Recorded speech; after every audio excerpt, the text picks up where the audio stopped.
It was a quiet morning along Myanmar's coast when the fishermen from there noticed something out of the ordinary.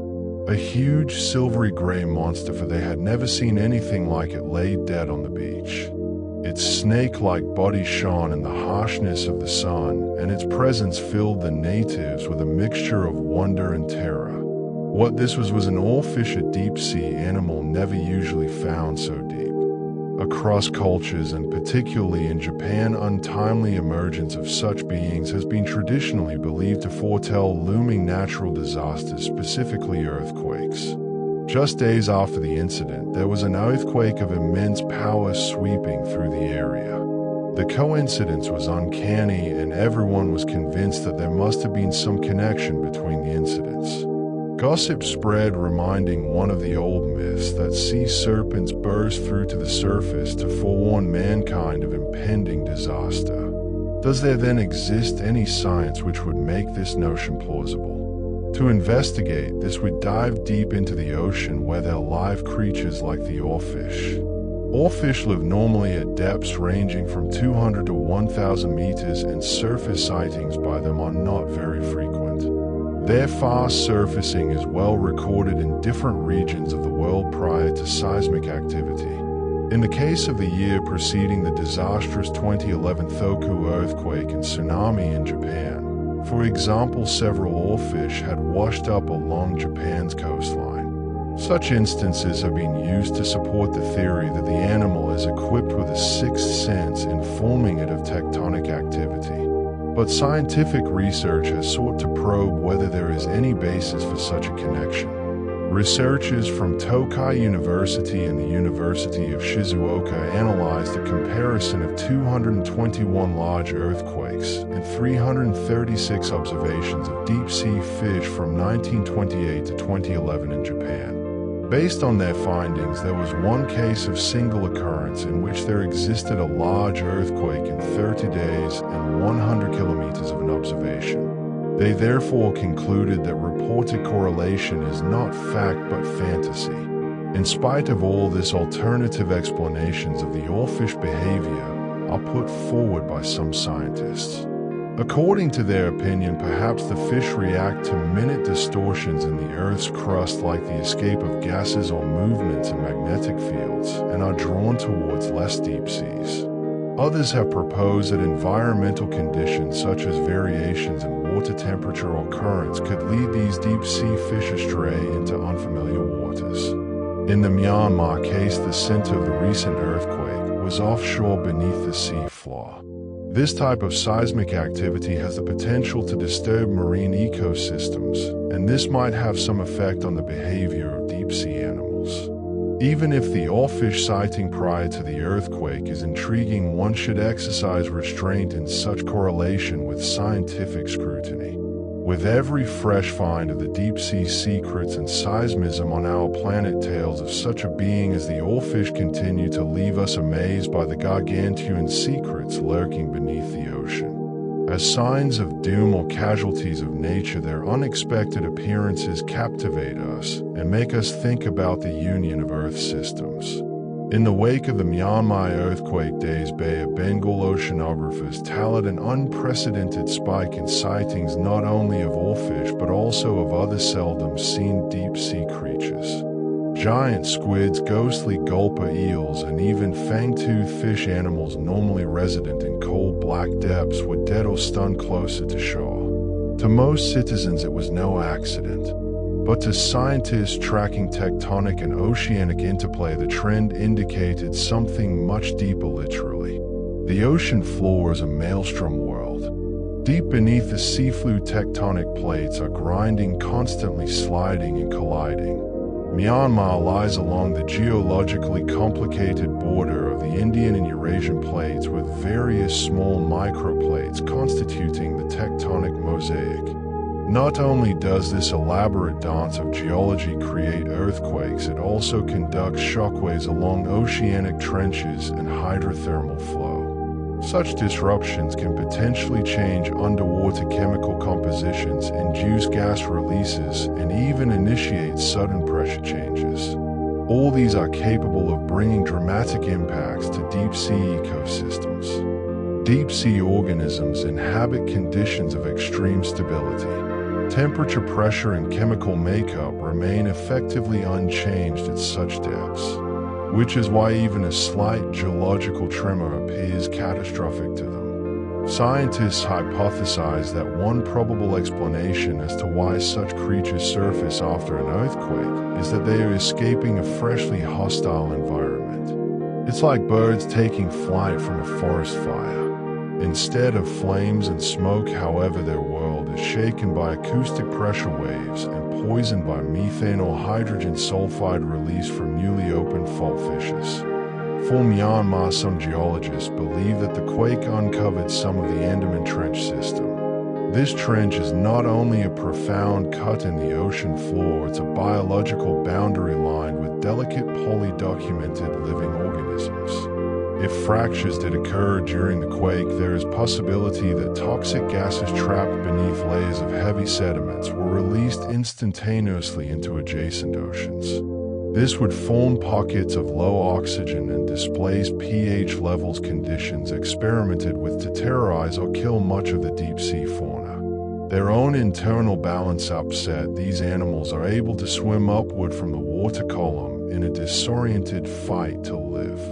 Miraculously, this phenomenon is not specific to Myanmar. After earthquake, marine aberrations found along Chile, Indonesia, and Pacific Northwest coastlines are also revealed by history books. In 2004, soon after the enormous Indian Ocean earthquake and tsunami, a number of coastal villages in Sumatra had reported beaching strange sea creatures, most of which science had never encountered before. In fact, most marine biologists take advantage of such natural interruptions in order to gather samples of deep sea animals that would otherwise be impossible to obtain. It's a dismal but worthwhile silver lining. Quakes tell us more about the unseen world down below than any series of decades-long research ship cruises. But how do changes underwater get into deep sea animals in such a hurry? The answer is acoustic energy.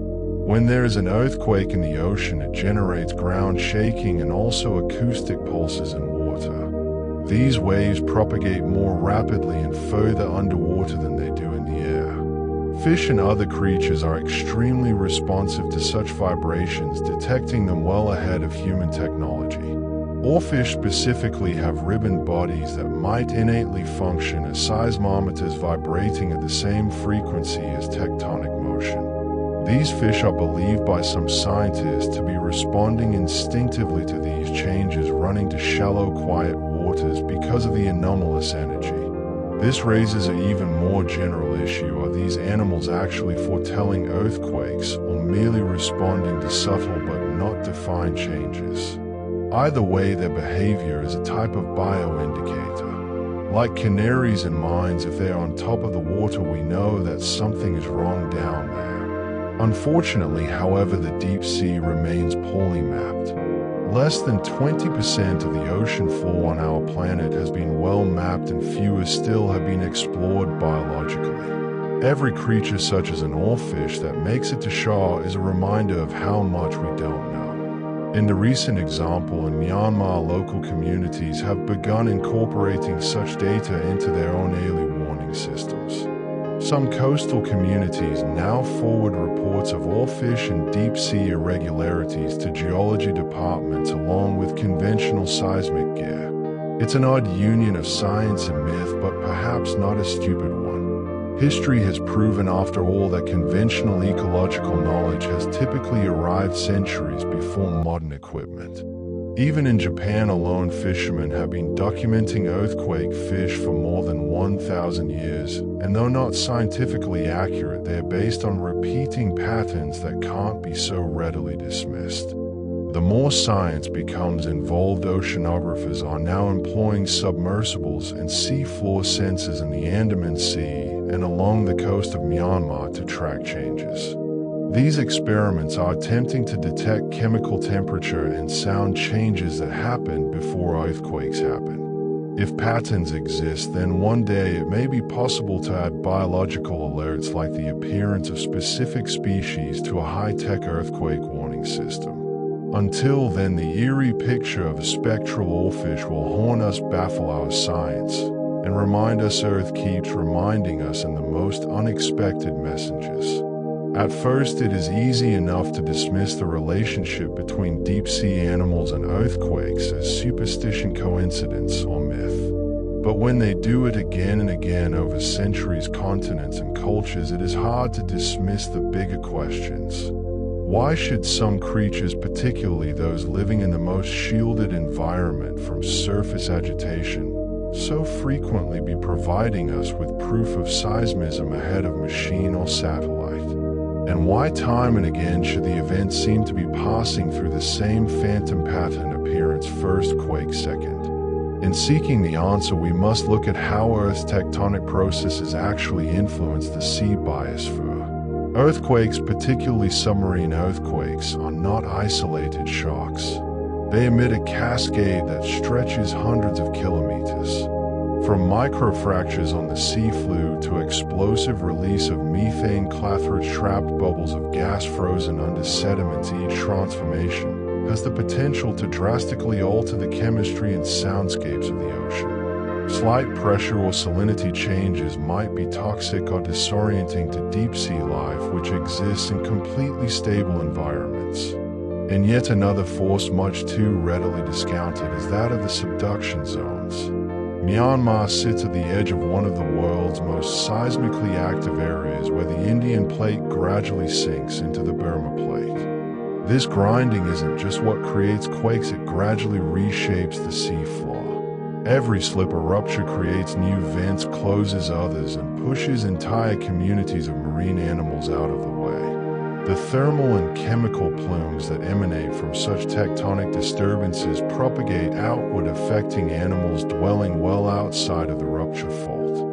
For acutely sensitive organisms such as the oarfish that depend upon precisely calibrated navigation systems and pressure consistency, even these second-hand disruptions will induce anxiety. Beyond this, also of note in underwater conditions is the role of noise. While on land, the eye rules the senses, marine animals depend on vibration and hearing. Earthquakes generate infrasound, low-frequency vibrations that travel faster and farther in water than in air. Such above-hearing range sound waves are a siren song to sea creatures. Some scientists believe that such an infrasound burst can frighten away sea animals and actually induce instinctual flight. The further down the animal goes, the bigger the displacement when these signals get through. Oarfish may, for example, recognize these signals as danger and swim into unknown and often deadly waters. Magnetic interference is also an issue. Others have speculated that earthquakes, especially those on a fault line rich in iron or other conductive substances, are capable of distorting the geomagnetic field on a temporary basis. Brief and small as they may be, there are a variety of sea animals whose trajectory is determined by the Earth's magnetic field. Any interference, no matter how temporary, would leave them disoriented. For a fish that lived in the deep ocean and had learned to dive through life in a universe of total darkness on soft pressure and magnetic signals, even a slight departure would drive it out of its familiar range and up towards home. But all such accounts, as reasonable as they are, don't yet say everything. Why would these deep-sea creatures show up before an earthquake by days and occasionally weeks, only shortly before an earthquake? Here's where the pre-seismic chemical release hypothesis steps in. Prior to cataclysmic seisms, rocks under enormous stress would emit gases such as radon, carbon dioxide, and methane via ocean floor microfractures. When emitted, they can migrate into the adjacent water and form what scientists have called geochemical precursors to earthquakes. Under pressure, the changes will prove to be toxic, expelling such fish utilized in cleaning them. In the case of Myanmar, satellite calculated gas and seafloor sensor measurements over the area for a short interval prior to the quake did reflect increased methane in the vicinity of the rupture zone. Though this in itself is not evidence of causality, it fits with the oarfish and other animal sightings in the days leading up to the quake. It's this intersection of evidence, seismic, chemical, and biological that starts to create a more plausible narrative. The animals aren't mystics. They are responding to actual quantifiable events. We just don't yet understand the code. Locals have seen it though. At Thandwe village on the coast, villagers started taking careful records not only of catches of fish but of odd animals spotted in color changes of the sea. At a village, older people recounted that on 2 nights before the earthquake the water surface was extraordinarily warm and tranquil. At the same time, some jelly-like things later confirmed to be deep sea comb jellies washed up on the beach. Such localized information, if properly quantified, can well be a significant contribution to science models. In countries such as Myanmar, where budgets and equipment to facilitate high-technology seismic probing are not available, merging with science would be useful. But there is caution. Mainstream seismology continues to concentrate primarily on physical data, ground acceleration, plate stress, fault rupture models. Animals, to most scientists, are too capricious, their behavior too indistinct to be included in seismic prediction models. But this is beginning to change. Organizations such as the USGS and Japan's Meteorological Agency now support interdisciplinary research that combines biology with geophysics. As a matter of fact, Tokyo University just launched an ongoing program watching real-time movements of deep-sea fish in an attempt to determine whether they can identify cyclical pre-quake behavior. And that poses a question beyond if we have animals observing seismic precursors, chemical, sound, magnetic, responding. Why shouldn't we be able to, or aren't we able to? Or rather, might the answer simply be that we just haven't seen fit to do so? We've become so dependent on machines and models that we've replaced one of the Earth's oldest, most sensitive detection systems, life itself. In the tale of Myanmar's earthquake and the deep sea animals who seem to precede it, we're reminded how the Earth speaks. Not in authoritative warnings bellowed from satellites, but in light trembles, chemical signals, inject surfacing animals from worlds we're barely able to fathom. If we were to heed such warnings, we do not need more technology, but humility, openness, and desire to bridge science with indigenous wisdom. Until we do that, the sea shall keep whispering its warnings and hoping we will hear. The further you move into this puzzle, the thicker the web. Myanmar's quake was not a singular event in geology. It was a ripple in an infinitely bigger system, a network of energy that runs from tectonic plates to the delicate ecosystem of the ocean floor, and the animals rising up from the deep. They were not aberrations. They were harbingers, portent from a region of the world we still know so little about. Let's take a moment and think about just how little of the ocean we've actually explored. Scientists put the figure at over 80% of the world's oceans being unmapped, unobserved, and unexplored. We have mapped more of the surface of Mars than we know of the Mariana Trench.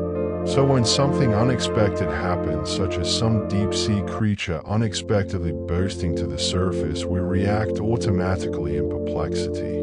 Should we? Isn't it more likely that we're witnessing an outcome of complex natural signals, ones that marine life has evolved to detect over millions of years? Now shift your attention to the behavioral patterns of these animals. The oarfish, for example, is often dubbed a harbinger of doom in Japanese folklore. While that sounds sensational, there's a kernel of truth hidden in the fear. This fish habituates in places where depths range beyond 1,000 meters and ascends very rarely except in cases when it is sick or dying, or if it responds to something terribly anomalous. In the case of Japan prior to the earthquake, there in 2011 various oarfish sightings have occurred. It happened in the same way again during 2020, several weeks before the region off Philippines and Indonesia had started feeling the shakings during seismic movement. It even reoccurred in Myanmar. The likeliest explanation, scientists speculate, is that the fish are reacting to tectonic strain. When the Earth's crust gets compressed and bent, it emits a combination of signals: acoustic, chemical, thermal. We don't feel these signals or smell them, but deep-sea animals can. Their nervous systems are very responsive to vibration and change. This isn't fairy tale stuff. This is adaptation biology. In Myanmar, not only were oarfish reported, but also bizarre jellyfish like blobs and deep-sea eels seen off the coast. Typically, these animals would die in the warmer, lower-pressure surface waters. So their appearance was not accidental, it was an attempt to flee. And these animals weren't being seen from scattered villages hither and yon. They were seen from the Irrawaddy Delta to the Rakhine State coast. Video on social media appeared of villagers pulling strange sea creatures onto boats, their bodies jerking, their movements slow and dazed. Scientists later determined that the majority of these creatures were abyssopelagic inhabitants of the deepest regions of the ocean. But wait, this same pattern has been observed elsewhere. Nicobar Island fishermen in 2004, just prior to the Indian Ocean tsunami generated by the Sumatra Andaman earthquake, complained about abnormal fish swimming off the coast. In Chile, several months prior to the colossal 2010 earthquake, squid from deep ocean waters started surfacing in fishermen's nets. And in California, there have been several accounts of deep-sea fish appearing days or weeks prior to earthquakes, including prompting marine biologists to revisit long-rejected local legends about earthquake fish. So is it possible to tap into these patterns? Is it possible to create an early warning system that doesn't only depend on seismographs and satellite imaging, but real-time biological monitoring?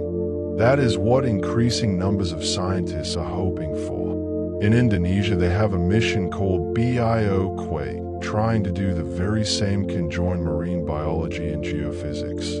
The idea would be to deploy underwater camera sensors and acoustic monitors in known seismically active areas in order to monitor animal behavior that is aberrant. If deep-sea animals start altering migration patterns, moving up to more shallow levels, congregating around certain vents, or behaving abnormally, they might be indicating something is wrong. But such is a flawed system. One is that the behavior of animals is hard to predict. Not every surfacing oarfish will necessarily indicate that an earthquake is going to occur. Sometimes the creatures are caught up in capricious currents or infected with toxins.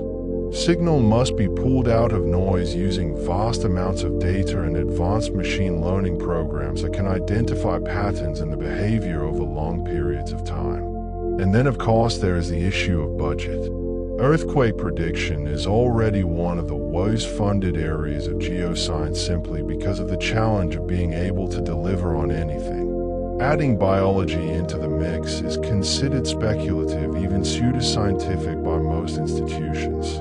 But this is where the importance of public awareness comes in. If humans start recording, uploading, and sharing, a crowdsourced volume of observation data might prove useful in assisting science to make sense of that which is currently folklore might develop into the basis for tomorrow's warning systems.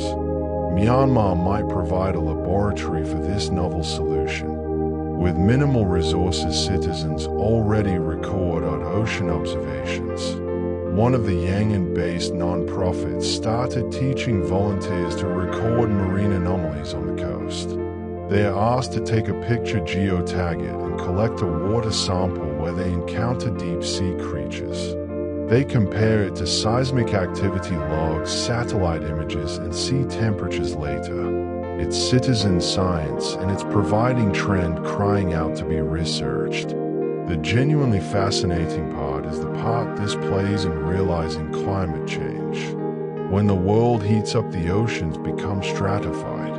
This is the process by which the different layers of the ocean, according to temperature and density respectively, become more differentiated and less mixed. This minimizes the transfer of oxygen from one layer to another and sensitizes the deep-sea life to surface conditions. So when an earthquake vent or gas release happens, it can have an even more spectacular impact than it did a few decades back. Climate change, in short, may be enhancing the biological earthquake effect. And one more level: tsunamis. Not every oceanic quake generates a tsunami, but when they do, the effect is catastrophic. The advanced-looking presence of deep-sea creatures can be not only an earthquake alert, but a tsunami alert too. Animals can sense impending huge volume displacement of water before any human machine. Consider the lives that could be saved if this activity was understood, monitored, and acted upon. In Myanmar, where areas of seismic activity, deep-sea animals, and human coastal habitations overlap so intimately, this information could be a game-changer. Fishermen who have long been convinced of sea monsters and bad omens may indeed be the key to live earthquake detection. Coupling this millennia-old knowledge with modern biology and geology could forever alter how we prepare for natural disasters, not only in Southeast Asia but around the world. But first, there would have to be a change of mind. We must cease to regard animals as disorganized, unpredictable variables in the seismic science equation. They are part of the system. They are signals such as pressure sensors or satellite infrared imagery. To disregard them because we do not yet know how to understand them will be to throw away data simply because it does not fit our models. The fact is, the planet's always had a voice. It's whispered in changing oceans and quaking mountains and the slap of a fishtail bursting through from a depth we're not privy to. It's only now, with the more frequent and intense occurrence of nature's events, that we're finally hearing. The last chapter in this study is the most pressing. Everything we've discovered up to this point, the biological activity, the tectonic activity, the potential connection to the climate, reminds us of a simple fact: the Earth is alive and its crusts are speaking in patterns we're only just starting to decipher. Something was not merely an earthquake in Myanmar. It was a moment when the hidden world below met the world above, literally. Let us take a break and go back to the human world. When Myanmar coastal villagers first encountered those mysterious creatures that washed up on the beach, there was confusion followed by fear. Some thought it was an omen. Others, particularly fishermen, had a gut feeling that something was amiss. That gut feeling, based on generations of unobtrusive observation, has always been part of survival. In the present day, with our dependence on satellites and sensors, we forget local intuition. Maybe it is time we started listening again. Off the Bay of Bengal and the Andaman Sea, there are people who have lived with the ocean in harmony for centuries. They know the nuances: how the water smelled when the storm is coming, how the dolphins move when the huge wave is coming, how the bird falls silent before something changes. When these deep-sea animals reappeared following the Myanmar Quake, some of the older citizens from these areas noticed the signs as familiar. They had seen similar behavior before previous quakes. The dilemma is that such intergenerational knowledge hardly enters formal systems of disaster response. Such a rift between old knowledge and new science is one of the reasons we are so frequently caught off guard by natural disasters. Scientists quantify tremors in units, wave heights in meters, and animal migration in theories. But the coastal dwellers, they feel these changes in their gut through their senses, their histories, and their traditions. What washed up after the Myanmar earthquake wasn't only strange sea creatures, it was an intersection of ancient wisdom and emerging science. Synthesis is the next step then. It's possible to make a strong argument for developing interdisciplinary seismic monitoring systems that are not only dependent on hardware but on what we might refer to as biological sensors, animals, ecosystems, and even communities in continuous contact with nature.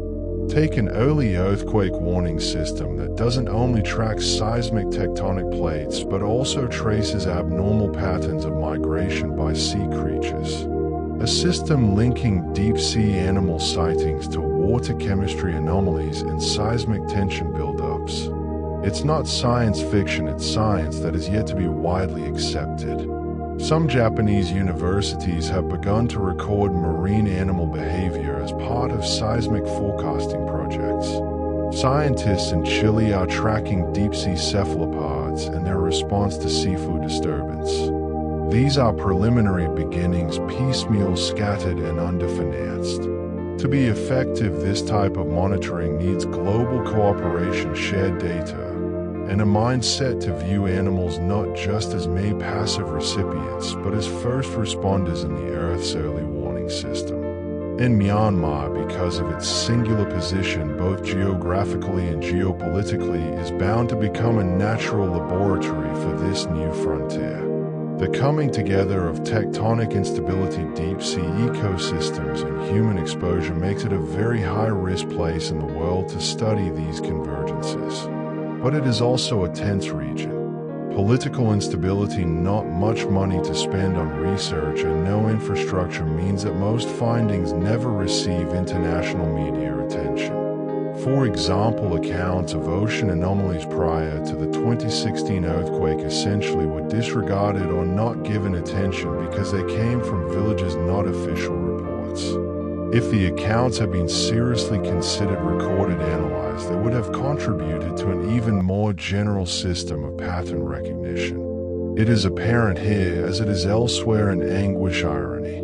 It is those most impacted by seismic and oceanic transformation who are most in the position not to see and interpret it. But they most frequently possess some of the richest keys. It's a global problem that will require global assistance. Scientists in the developed world need to work together with ground-level observers in threatened communities. Artificial intelligence interpreting satellite and sonar imagery needs variables for biological response. Schools in Myanmar coastal areas can instruct children to report, not avoid, suspicious ocean animals and prepare a new generation of citizen scientists. And going forward, there's the ethical aspect as well. Are we prepared to appreciate forms of life not just for their ecological or economic functions, but for their capacity to disclose the Earth to us? That squid stuck in a net is not only something to consume, it may be the first in a whole string of warnings for the great upcoming earthquake. That jelly stuff washed up on the beach may be part of some ancient natural mechanism we only dimly perceive. And here we are in the larger picture, our connection with the unknown. Most of the history of human existence has known the deep sea to stand for terror, mystery, even horror. Perhaps it is time to redefine all of that. Rather than being frightened of monsters lurking in the blackness, we must learn about them. Rather than regarding seismic activity as a destructive shock, we must recognize it as part of a greater interpretable pattern. Technology will help, yes. AI will accelerate pattern recognition. Submersible drones will reach deeper than ever before. But the biggest leap is cultural. It's in our willingness to pair science with narrative data, with instinct, tradition with innovation. The earthquake in Myanmar and the monsters it dragged out of the darkness showed us something, a hole in the wall between what we know and what we don't. The earth didn't just shake at that moment, it spoke. It reminded us again that it's not quiet. It throbs, it signals, it warns. Through tremors in the crust, through ascending heat, through the tattered fins of a fish that shouldn't be on the surface. The question is, are we finally listening? Because the next sign might not be a warning. It could be the last chance we have to prepare.